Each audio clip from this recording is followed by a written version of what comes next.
The government office is brightly lit, filled with a long queue of frustrated citizens. Papers are stacked haphazardly, creating a sense of disarray amid the sterile environment. Stanley stamps forms with mechanical precision, his bored expression unwavering.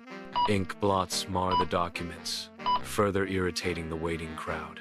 In his cluttered cubicle, Stanley's elbow clumsily strikes, sending his coffee mug crashing. A dark wave of coffee floods his desk, threatening to consume a vital document. Panic flares in Stanley's eyes as he snatches the document, desperately seeking salvation. "Oh, for the love of paperwork," Stanley cries out, his plea lost in the sputtering chaos of the ancient hand dryer. Sparks erupt, smoke billows, and the document ignites, turning Stanley's desperate rescue into a fiery disaster. In the dimly lit records room, dust motes swirl in the sunlight, illuminating stacks of forgotten files. Martha pulls out a brittle manila folder, its label faded with age. She opens the folder, her eyes widening in disbelief at the contents within. A pigeon permit? 1,923? What in the world? In the stark, brightly lit conference room, Brenda's strained enthusiasm is a thin veneer over the employee's palpable disengagement. Brenda gestures, ushering them toward a trust fall exercise, her forced enthusiasm failing to mask the underlying dread. The employees shift, their discomfort growing as they avoid eye contact, each interaction highlighting the forced nature of the exercise. One by one, they reluctantly attempt the trust fall, resulting in a series of awkward stumbles and near misses. The cafeteria buzzes with lunchtime energy, but a palpable tension cuts through the air. Gary and Debbie circle the last slice of pepperoni pizza like hungry predators. Office supplies become weapons. A stapler sits menacingly by Gary's hand. Debbie counters with a strategically placed stack of Post-it notes. Gary declares, "This pizza is rightfully mine. I filed Form 3B. The slice of pizza remains the contested prize. Packages tower precariously. Memos overflow. Kevin steps into the mailroom's chaotic heart, determination flickering in his bright eyes. He grabs envelopes, but his sorting descends into a comedic dance of misdirection and misplaced mail. Amidst the pandemonium, Kevin seizes a box of rubber chickens, slapping a shipping label onto it with unintended consequences.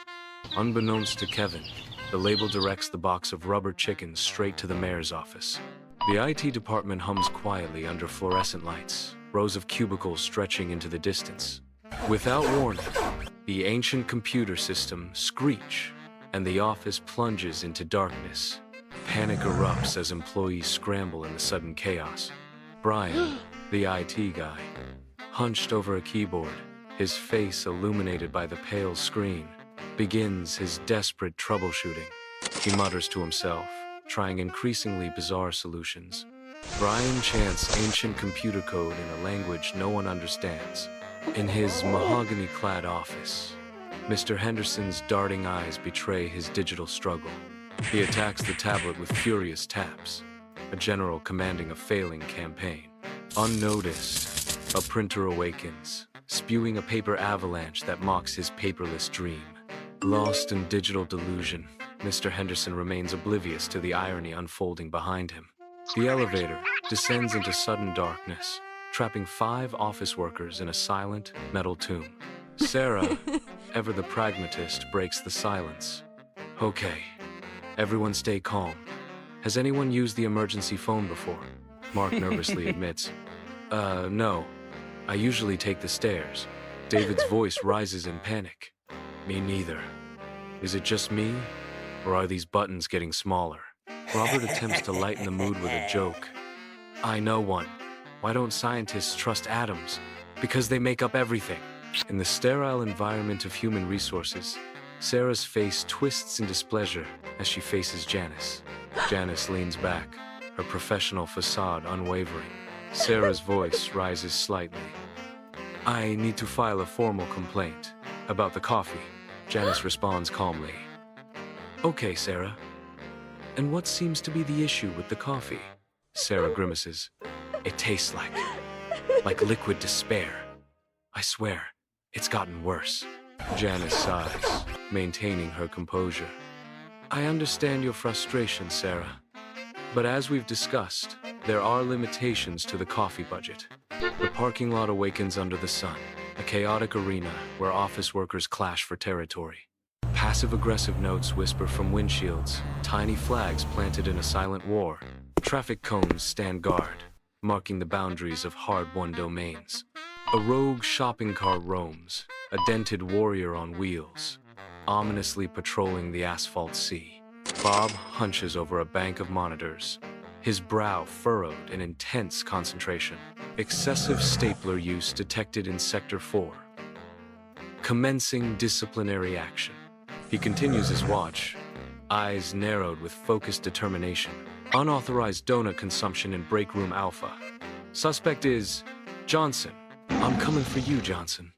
Mark and Lisa find themselves squeezed into a cluttered supply closet, shelves towering with the mundane necessities of office life. The heavy door slams shut, the distinct click of the lock trapping them in a sudden, unwelcome confinement. Amidst their initial panic, Mark's hand brushes against something unexpected, a hidden cache of forgotten relics from a bygone era. Their frustration melts into curiosity as they uncover vintage office treasures, old typewriters, and rotary phones. Laughter bubbles up, filling the cramped space as they playfully engage with the antique office supplies. The boardroom buzzes with tension, executives locked in intense budget discussions. Chaos erupts as a small drone crashes through the window, scattering papers. The projector malfunctions, its flickering images and grinding noise heightening the disarray. A clown bursts into the room, juggling colorful balls, adding to the surreal scene.